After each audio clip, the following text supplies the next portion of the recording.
e vi ia le atua i nei tu la fiafi. Le fiafi o le Australia so lua suma leo no novema lua afe lua tas. Le o tātou tu vai mai le Faafeiloaiga o le Sapati pa ia o le atua. Ao le i fia ngai tātou ma se Faafeiloaiga o le Sapati e mua ona o faafetaia le alofa ma le agalelei o le atua. Aua mawhai o ni tātou mafuta i lenei afiafi. I lo nā alofa ma lo nā agalelei faafetai le atua le malos le ola tului faamaniaga o lo faapea ona sasa'a mai ia te i tātou lana whanau. O te faafeiloai ma o faatalofa atu i lausuga i le taitai auao le galuega lausuga Pastor Will Papu ia ai maise o le faletua ia tiana ma le whanau le ngatai lea o le au official committee auao le sunga le autustusi sunga Pastor Palii ia feta ia le ngatai lea o le sunga te oloa ia o i tualangi ata tanvasa vi ia le tua ia e whaafeiloa ia tufo i le sunga i le Faafeiloaiga malolo man malo sunga pasta polata i vao vale le teo vi ia le atua ia Faafeiloa ia tufo i au na le atua tai mitanga luenga i fia au na le atua o lo faafale le malu tunga paulia i nuu po o fioanga taitas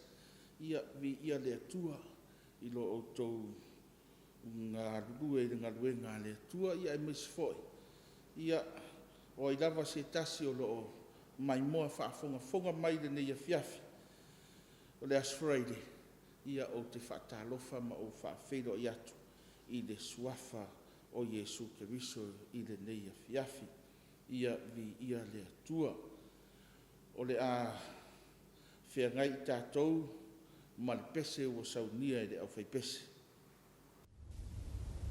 Yes.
e vi ia lava oelo mātou atua e whaavavau e whaavavau lava.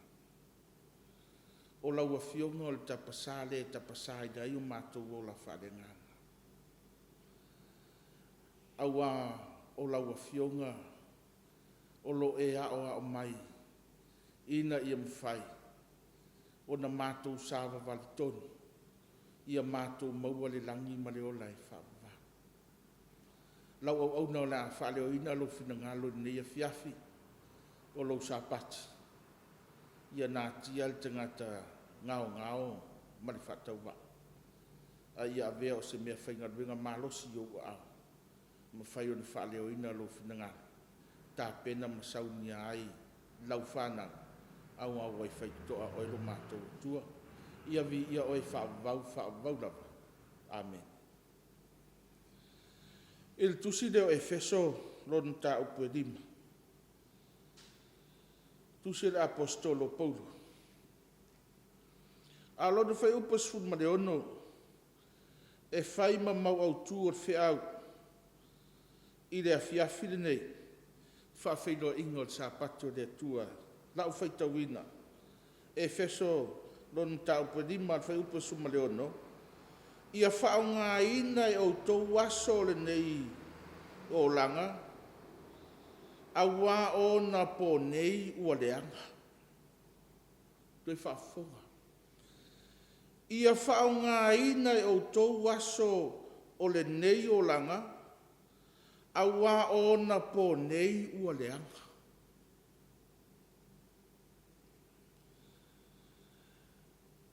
E tantonu le nei taia, nei a fiafi. Faafeiloaiga o le Sapati o le atua. Ua au mai le apopoaʻiga a le apostolo i tagata o le atua o loo i le ekalesia i Efeso. Peita. Ua mawai atu le apostolo, mawai atu le ekalesia i Efeso. Ai o le whiau mo le whanau o le atua i le taimile ne. Whapele o le whaitawina po le whaautuina. Ia whao ngā aso o le nei o langa. Ia whao ngā aso le nei o langa. Aisea, ele mawhai e se tasi, ona toe ngā lue se tuunga mau. Ai o le taimi o la o soifua maola ai tangata, e tatau ona whao ngā tatau o aso le o langa. Le tio fai mai le apostolo Peteru. Peteru mua fai mata upo e whalon, fai upo e fitu fai mai. A ua lata mai le ngata anga o mea umalawa. O le nā. Ia whaau tau tai, ma ia mataala o tau male tatalo. Boy. O lea ua tato iai i taimi whaai ua nei paneta.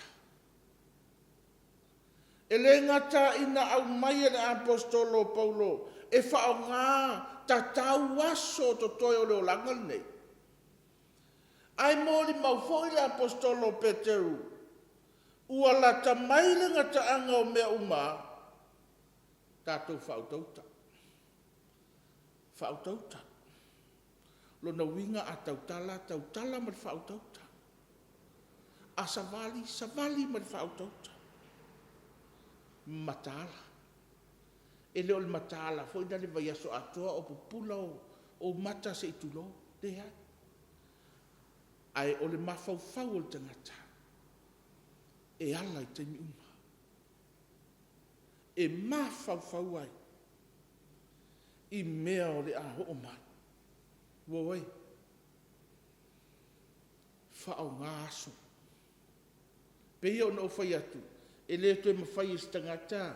O na toi whai se ngā ruenga. I na ua o mai de oti. A o aso o to toi. maua le ola ma le malosi au nā i le atua. Ma fuanga na whaautu ai, whaau ngā sol nei o langa. Mai ral vahenga mua te le whaau umi, Faafeiloaiga o le Sapati o le atua, ma le whai upo sefulu, o le tusi leo Efeso 5 whai upo sefulu, ia sue outou pe se ase me fia ia i le li. Sue outou pe se ase me fia ia i le li. A whai e fia le li i lo nofo e le whaungaina o asu. O totoi. Ia. A whai te iloi fia i le li. Ia. E tusa whenga inga tua i le whai mai. Ua sila mai ova le atua i le nuu le no nofo whaafifi le mu. Ia. Lei se mea whai. Ai au na whaungata tau. E ngana pertania na iei. I whai upure se furu, ia sue o tau pe se se me fia i leri. Ngana pertania whai mai, learn as you go along what pleasing the Lord. Learn. Ioi, man ngana Samoa sue. Ia a whai e sue. Se me fia i leri, a whai fia leri i nofo. I le whatino ina, tiu te mga luenga. Ia. Le leia ia te oi. Amen. Vaenga lo na lua. E mai fai upule lua. Efeso 5 fai upe lua. Ma ia sava vali de alofa. Faapei o ke riso fo ina ia alofa mai ia i tātou. Savali de alofa. De alofa o le atua na maliua i Kalivario. Ai o le mana onga le whailau. Ia whaataitai ia i tātou whanau le atua i le alofa lea. Le alofa leo le atua. O le whasiri. Whape i mai lau savali nei vai aso. Ana vai aso o tua na atu.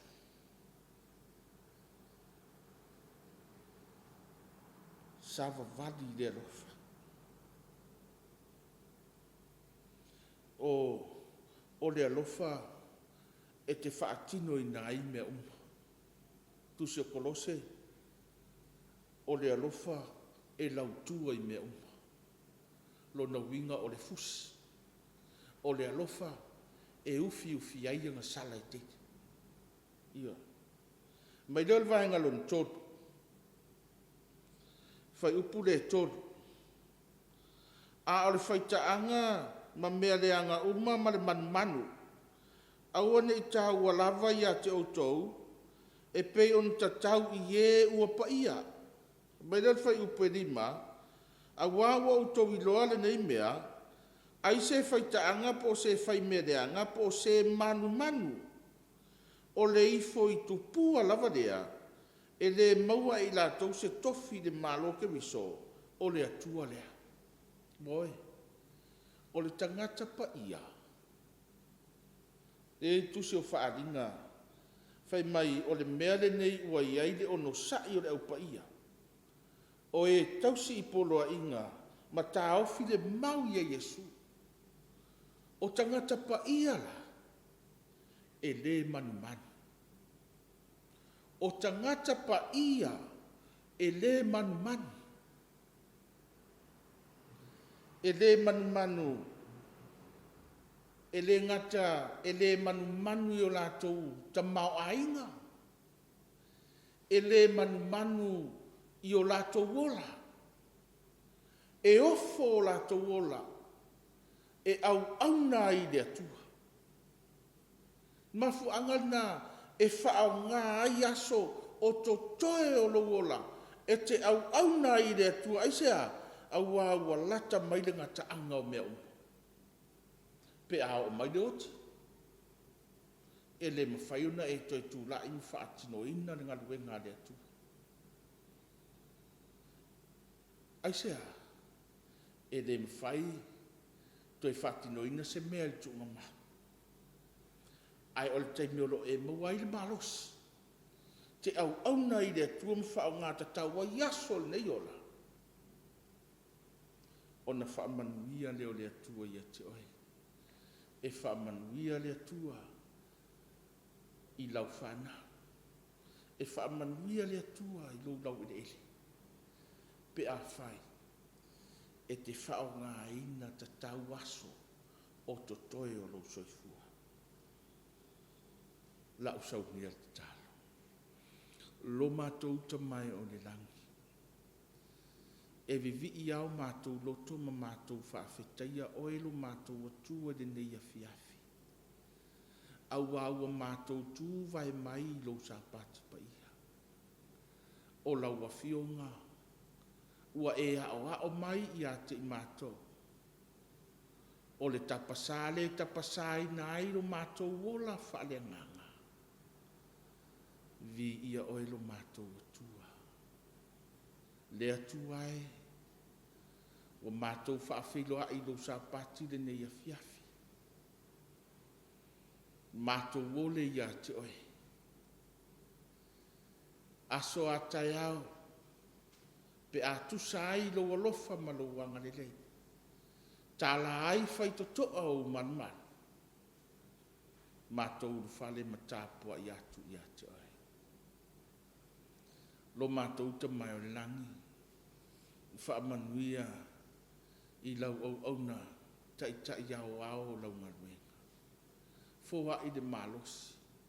Whaupopo nisi aso se tele o lona soifua. Ena ia umia i pēr mātou mafutanga. Whaamanuia i komiti au au. Whaamanuia i le loa loa. Nofo ato o e fia o lau ngaruenga. I lo lava suafa Yesu.